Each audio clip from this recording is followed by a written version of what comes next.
There you have it, folks. My Licorice is alive with Afro Blue by McCoy, Tyner, and Mongo, Santamaria.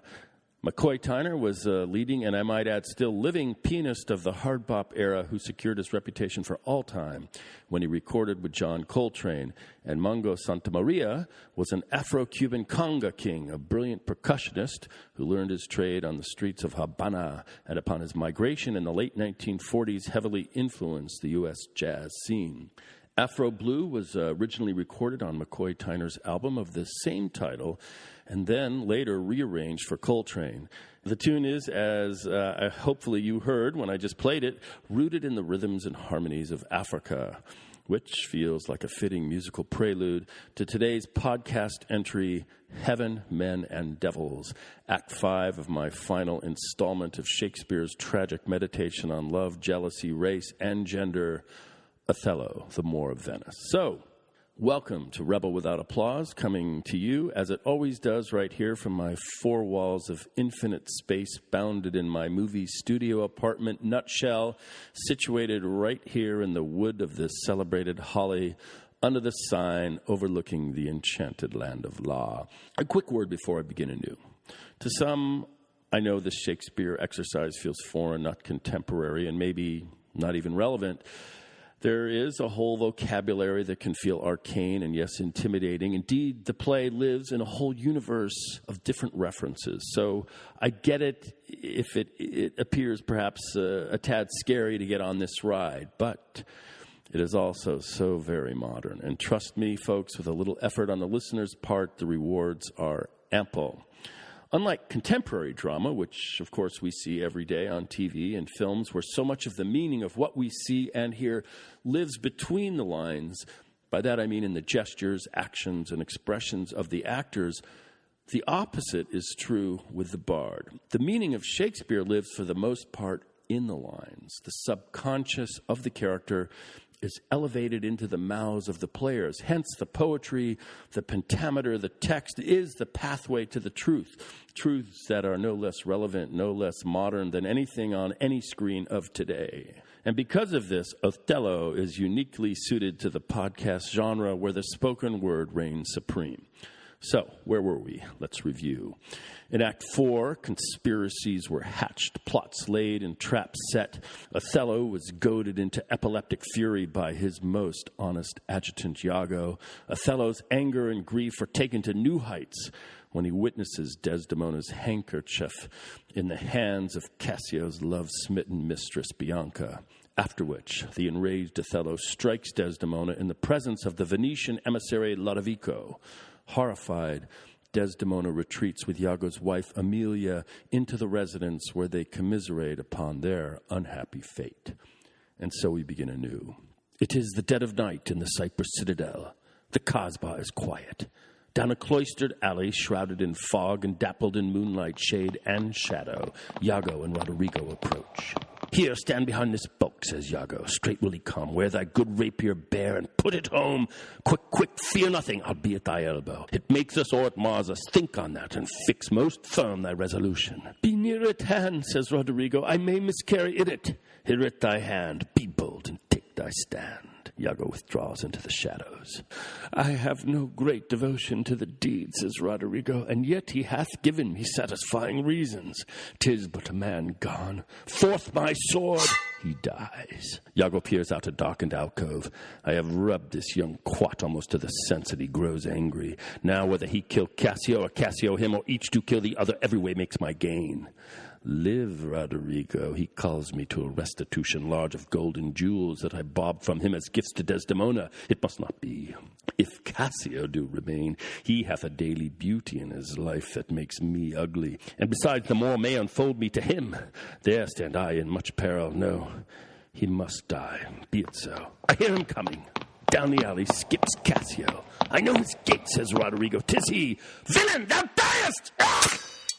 Thrust hath been mine enemy indeed, says Cassio, but that my coat is better than thou knowest, I will make proof of thine. Cassio draws his sword, stabs Roderigo. Oh, I am slain!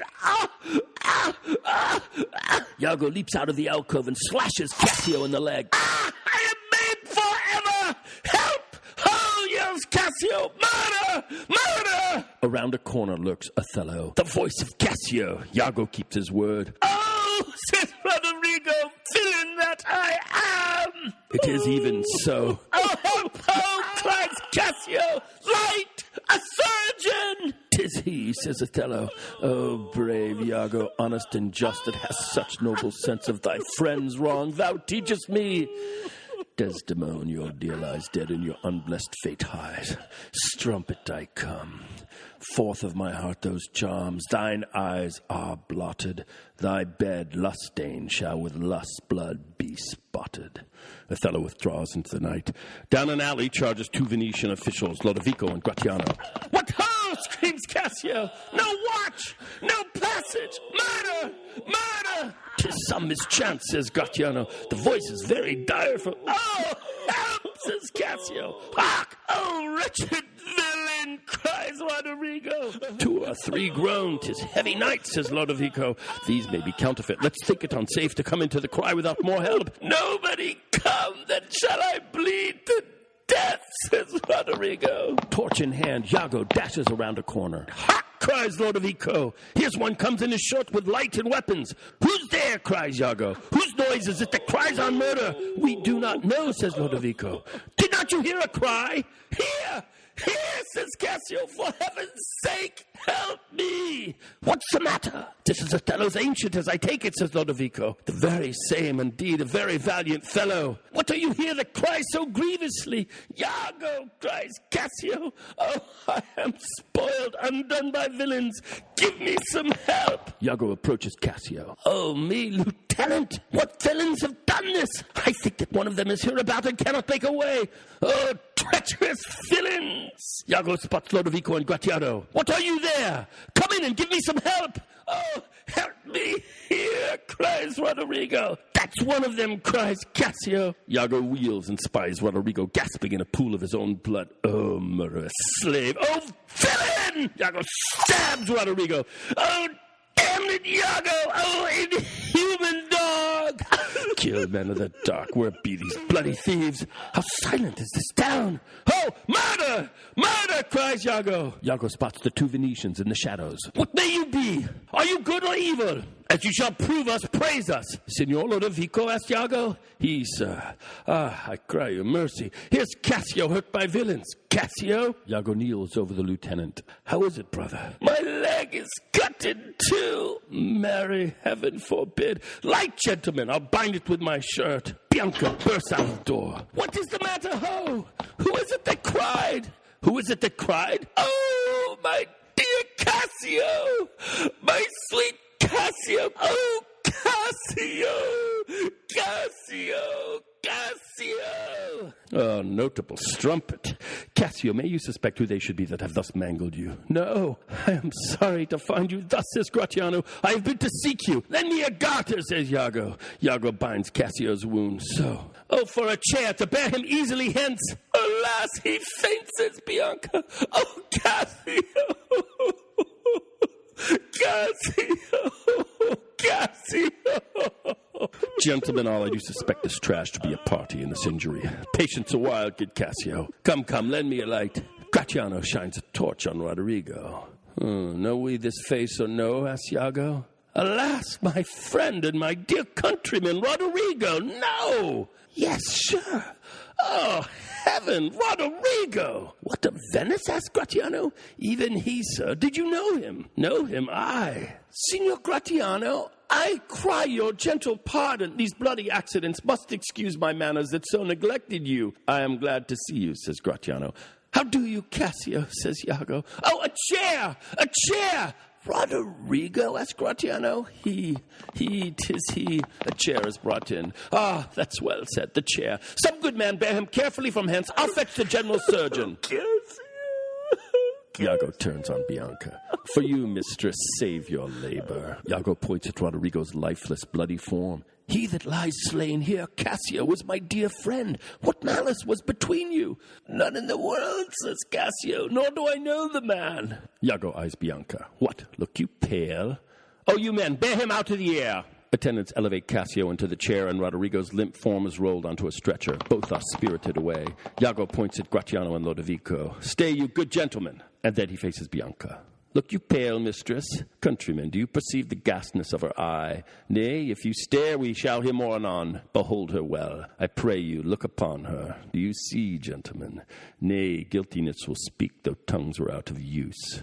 Down the alley dashes Iago's wife, Amelia. Alas, what is the matter? What is the matter, husband? Cassio hath here been set on in the dark by Roderigo and fellows that are escaped. He's almost slain and Roderigo dead. Alas, good gentlemen. Alas, good Cassio. This is the fruits of whoring. Prithee, Amelia, go know of Cassio where he supped tonight. Iago faces Bianca. What, do you shake at that? He supped at my house, says Bianca, but I therefore shake not. Oh, did he so? I charge you go with me. Amelia approaches Bianca. Oh, fie upon thee, strumpet! I am no strumpet, says Bianca, but of life as honest as you that thus abuse me. As I, foe, fie upon thee! Kind gentlemen, let's go see poor Cassio dressed. Come, Bianca, you must tell us another tale. Amelia, run you to the residence and tell my lord and lady what hath happed. Will you go on afore? Amelia dashes out. And Iago's left alone. This is the night that either makes me or fordoes me quite. Within the residence, Desdemona lay asleep in bed. Willow. Candle in hand, Othello withdraws the curtains to his wife's chamber. He extends a candle over her face. It is the cause. It is the cause, my soul. Let me not name it to you, you chaste stars. It is the cause. Yet I'll not shed her blood, nor scar that whiter skin of hers than snow and smooth as monumental alabaster. Yet she must die, else she'll betray more men. Put out the light, and then put out the light. If I quench thee, thou flaming minister, I can again thy former light restore, should I repent me. But once put out thy light, thou cunningest pattern of excelling nature, I know not where is that Promethean heat that can thy light relume. When I have plucked the rose, I cannot give it vital growth, again it needs must wither. I'll smell it on the tree. Oh, balmy breath that dost almost persuade justice to break her sword.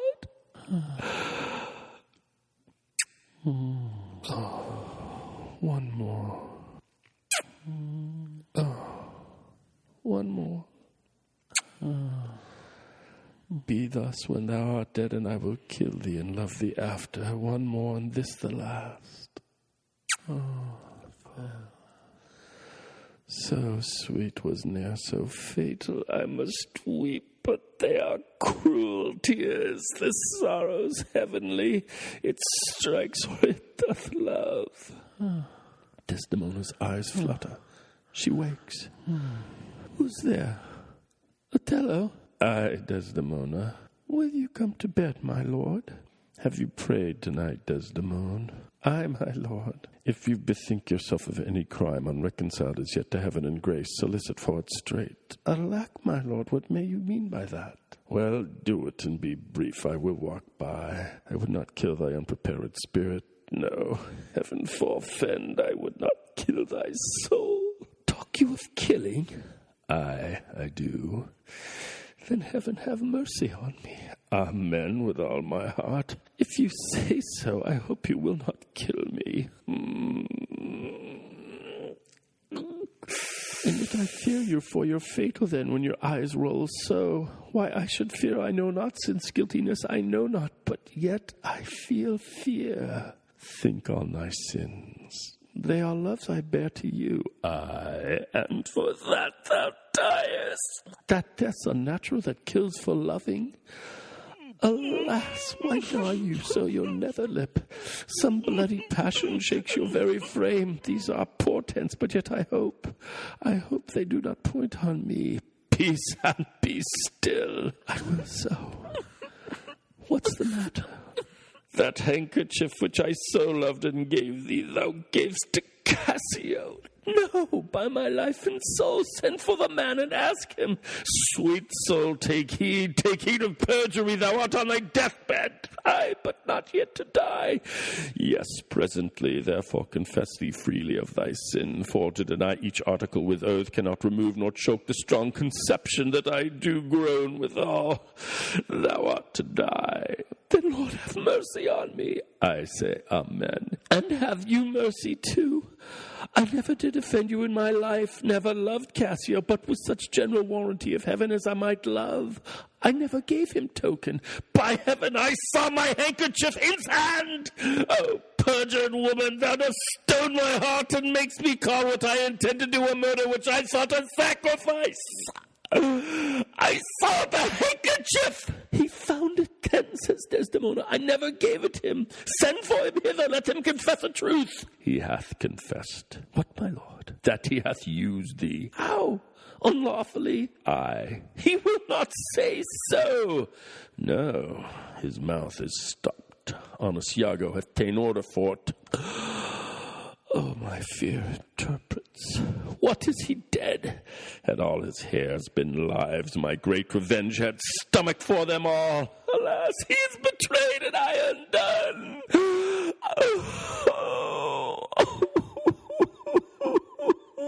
Out, strumpet! Weepst thou for him to my face? Oh, banish me, my lord, but kill me not! Down, strumpet! Kill me tomorrow, let me live tonight. Nay, if you strive but half an hour, being done, there is no pause. But when I say one prayer, it is too late. Othello grabs a pillow, places it over Desdemona's face.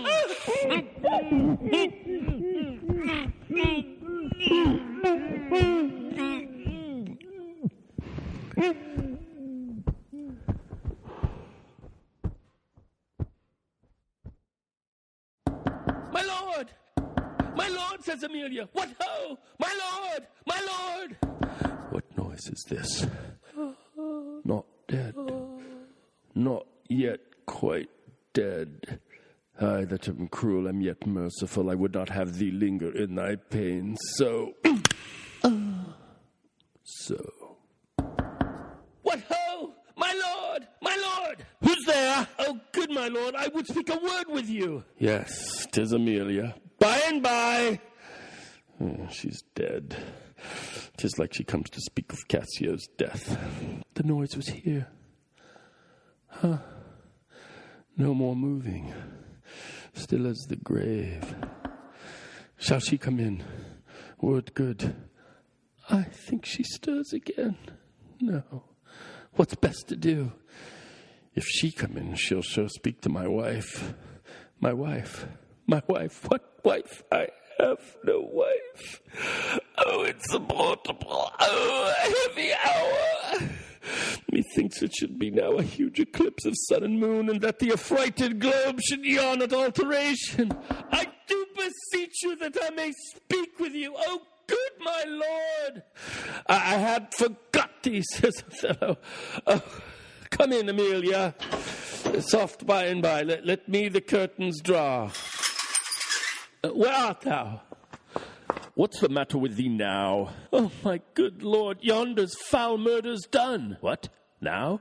But now, my lord. It is the very error of the moon. She comes more near earth than she was wont, and makes men mad. Cassio, my lord, hath killed a young Venetian called Roderigo. Roderigo killed? And Cassio killed? No, Cassio is not killed. Not Cassio killed? Then murder's out of tune, and sweet revenge grows harsh. Desdemona stirs. Oh, falsely murdered. Oh, Lord, what cry is that? That? What? Out and alas, that was my lady's voice. Amelia opens the curtain. Help! Help! Oh, help! Oh, lady, speak again. Sweet Desdemona. Oh, sweet mistress, speak. A guiltless death I die. Oh, who hath done this deed? Nobody. I myself. Farewell. Commend me to my kind lord. Oh, farewell.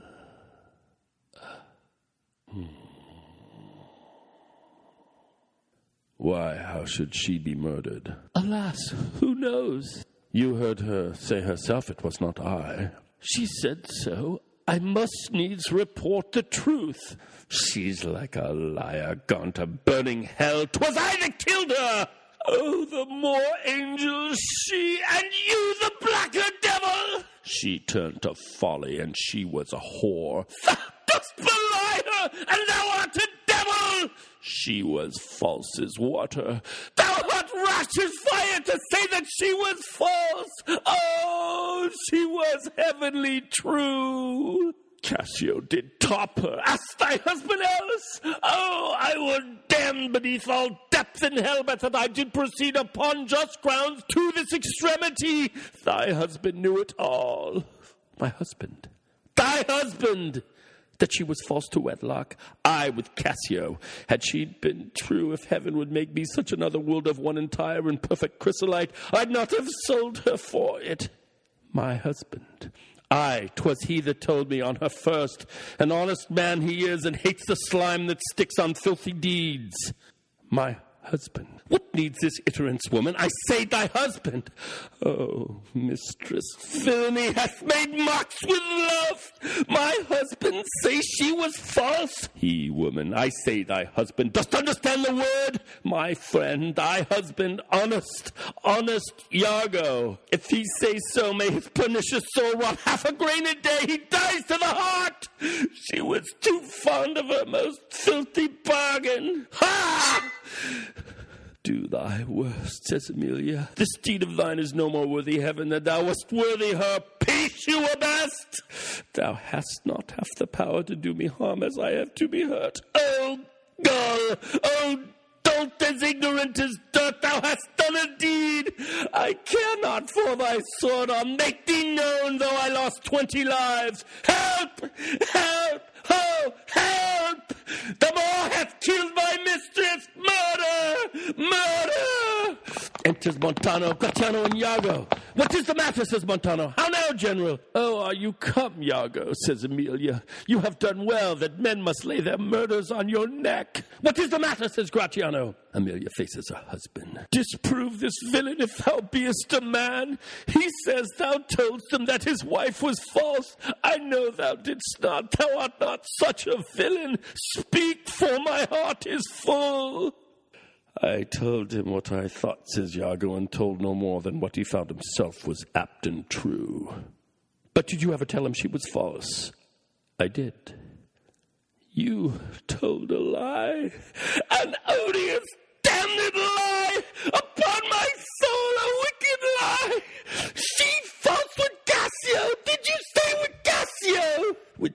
Cassio, mistress, says Iago. Go to, charm your tongue. I will not charm my tongue. I am bound to speak. My mistress here lies murdered in her bed.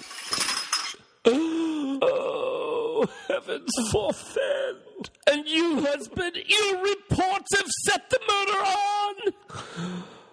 Nay, stare not, master, says Othello. It is true indeed. 'Tis a strange truth, says Gratiano. Oh, monstrous act, says Montano. Villainy! Villainy! Villainy! Oh, I think upon it, I smell it, oh, villainy! I thought so then, I'll kill myself for grief, oh, villainy! Villainy! What, are you mad, says Iago? I charge you, get you home! Good gentlemen, let me have leave to speak. 'Tis proper I obey him, but not now. Perchance, Iago, I will ne'er go home. Othello falls to his knees. Oh, oh, oh. Nay, lay thee down and roar, says Emilia, for thou hast killed the sweetest innocent that e'er did lift up eye. Oh, she was foul! Othello stands and faces Gratiano. I scarce did know you, uncle. There lies your niece, whose breath indeed these hands have newly stopped. I know this act shows horrible and grim. Poor Desdemona, I am glad thy father's dead, says Gratiano. Thy match was mortal to him, and pure grief shore his old thread in twain. Did he live now, this sight would make him do a desperate turn. Yea, curse his better angel from his side, and fall to reprobates. 'Tis pitiful, says Othello.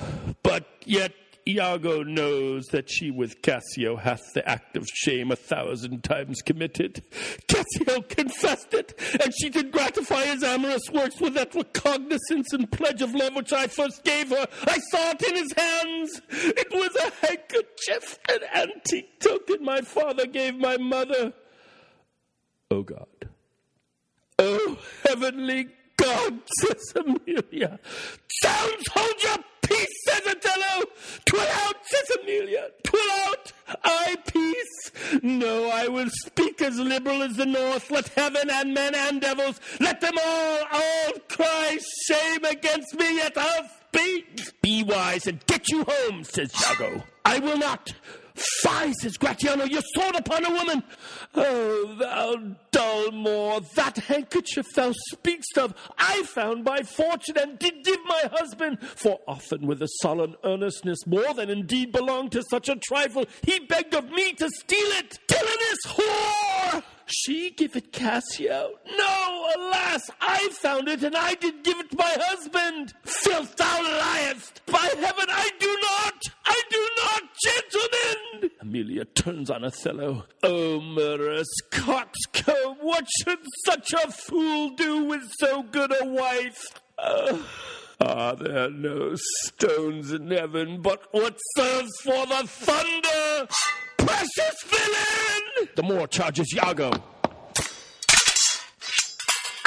Montano disarms Othello and holds him at sword point. Iago lunges at Emilia. The woman falls, says Gratiano. Sure, he has killed his wife. Oh, lay me by my mistress' side. Iago dashes out. He's gone, but his wife's killed, says Gratiano. 'Tis a notorious villain, says Montano. Take you this weapon which I have here recovered from the Moor. Come, guard the door without. Let him not pass, but kill him rather. I'll after that same villain Iago, for 'tis a damned slave. Montano and Gratiano depart the chamber. Othello is alone with Emilia. I am not valiant neither, but every puny whipster gets my sword. But why should honor outlive honesty? Let it go all. Emilia lifts herself from the floor. Hark! Canst thou hear me? She collapses on the bed next to Desdemona. I will play the swan and die in music. Willow, willow, willow. Emilia looks up at Othello. More she was chaste. She loved thee, cruel Moor. So come my soul to bliss as I speak true. So speaking as I think, alas, I die.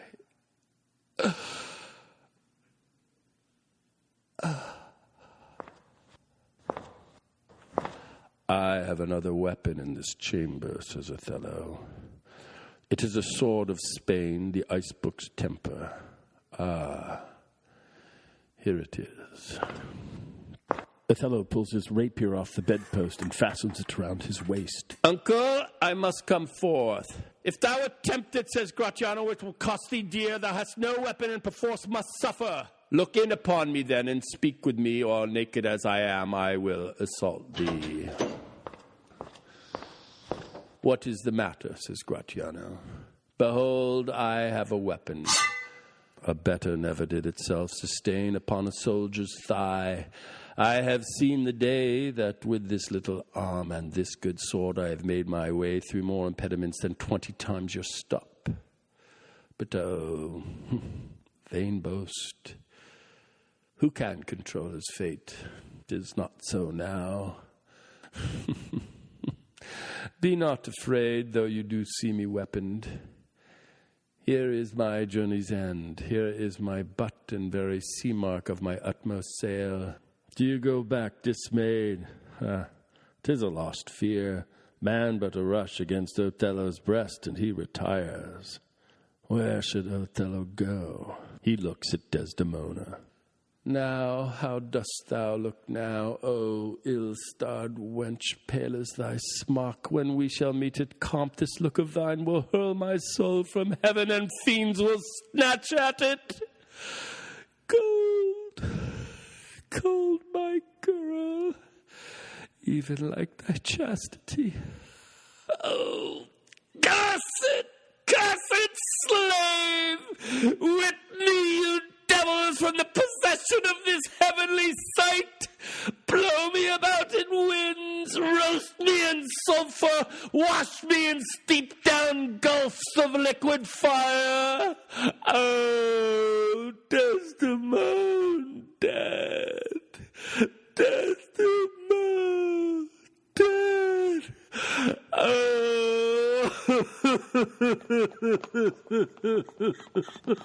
A pair of officers carrying Cassio in chair are escorted into the chamber by Montano and the Venetian emissary Lodovico. Where is this rash and most unfortunate man? That's he that was Othello. Here I am. Where is that viper, Iago? Bring the villain forth! Manacled and chained, Iago is brought forward. Othello steps towards his ancient and scans him head to toe. I look down towards his feet, but that's a fable. If that thou beest a devil, I cannot kill thee. Ah! Othello stabs Iago. Wrench his sword from him, orders Lodovico. Othello is disarmed. I bleed, sir, says Iago, but not killed. I am not sorry neither. I'd have thee live, for in my sense 'tis happiness to die. Oh, thou Othello, that were once so good, says Lodovico, fallen in the practice of a damned slave, what shall be said to thee? Why, anything. An honorable murderer, if you will, for naught I did in hate, but all in honor. This wretch hath part confessed his villainy. Did you and he consented Cassio's death? Aye. Dear General, says Cassio, I never gave you cause. I do believe it, and I ask your pardon. Will you, I pray, demand that demi-devil why he hath thus ensnared my soul and body? Demand me nothing, says Iago. What you know. From this time forth, I never will speak word. What? Not to pray, says Lodovico. Torments will ope your lips, says Gratiano. Well, thou dost best, says Othello. Lodovico faces the Moor. Sir, you shall understand what hath befallen, which as I think you know not. Here is a letter found in the pocket of the slain Roderigo, and here another. The one of them imports the death of Cassio to be undertook by Roderigo. Oh, villain! Most heathenish and most gross, says Cassio. Now here's another discontented paper found in his pocket, too, and this, it seems, Roderigo meant to have sent this damned villain, but that belike Iago in the interim came in and satisfied him. Oh, thou pernicious caitiff, says Othello. How came you, Cassio, by that handkerchief that was my wife's? I found it in my chamber, and he himself confessed it, but even now that there he dropped it for a special purpose which wrought to his desire. Oh, fool! Fool! Fool! There is besides in Roderigo's letter how he upbraids Iago, that he made him brave me upon the watch whereon it came that I was cast, and even but now he spake after long seeming dead. Iago hurt him. Iago set him on. And Lodovico turns to Othello. You must forsake this room and go with us. Your power and your command is taken off, and Cassio rules in Cyprus. For this slave, Iago, if there be any cunning cruelty that can torment him much and hold him long, it shall be his. You, Othello, shall close prisoner rest till that the nature of your fault be known to the Venetian state. Come, bring away. Soft you, says Othello. A word or two before you go. I have done the state some service, and they know it. No more of that. I pray you in your letters, when you shall these unlucky deeds relate, speak of me as I am, nothing extenuate, nor set down aught in malice. Then must you speak of one that loved not wisely, but too well, of one not easily jealous, but being wrought, perplexed in the extreme, of one whose hand, like the base Judean, threw a pearl away, richer than all his tribe, of one whose subdued eyes, albeit unused to the melting mood, drops tears as fast as the Arabian trees their medicinable gum. Set you down this. And say besides that in Aleppo once, where a malignant and a turbaned Turk beat a Venetian, introduced the state, I took by the throat the circumcised dog and smote him thus. From out his sleeve Othello wields a blade and drives it through his chest.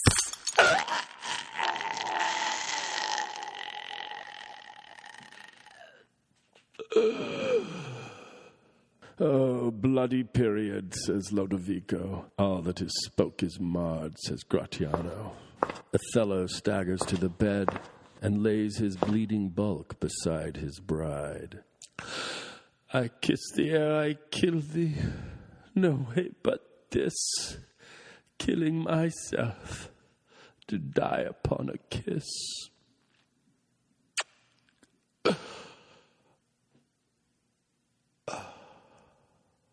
This did I fear, says Cassio, but thought he had no weapon, for he was great of heart. Lodovico wheels on Iago. Oh, Spartan dog, more fell than anguish, hunger, or the sea. Look on the tragic loading of this bed. This is thy work. The object poisons sight. Let it be hid. Gratiano, keep the house and seize upon the fortunes of the more, for they succeed on you. To you, Cassio, Lord Governor, remains the censure of this hellish villain. The time, the place, the torture, oh, enforce it. Myself will straight aboard, and to the state this heavy act with heavy heart relate.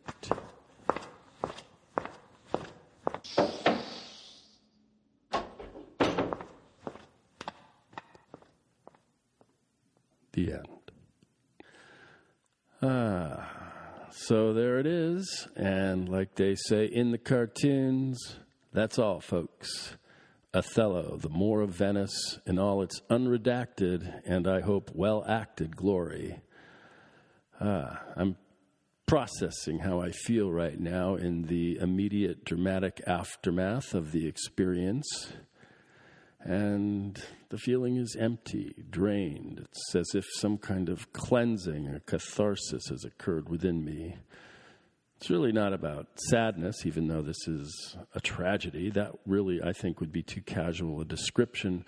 But rather, I feel something closer to a heightened awareness bordering on, might I say, wisdom?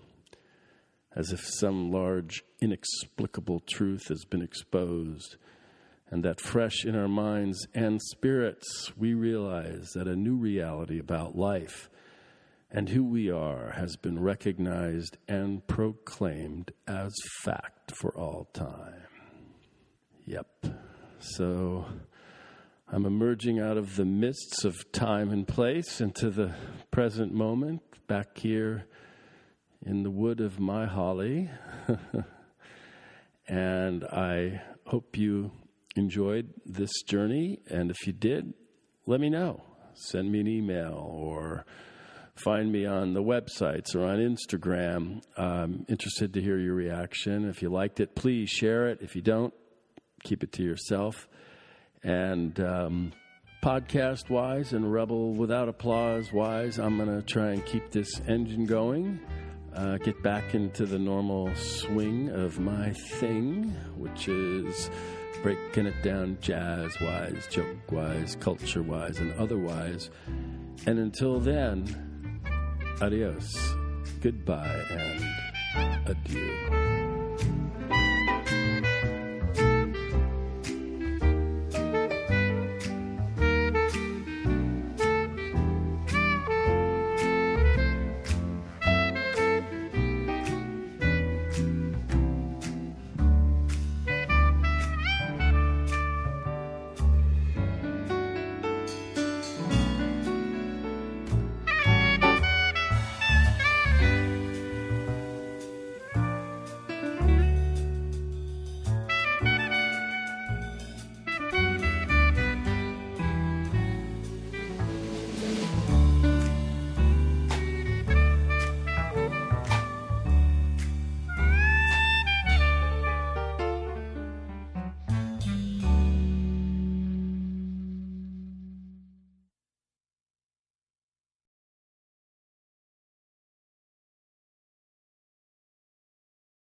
We're going to do this again.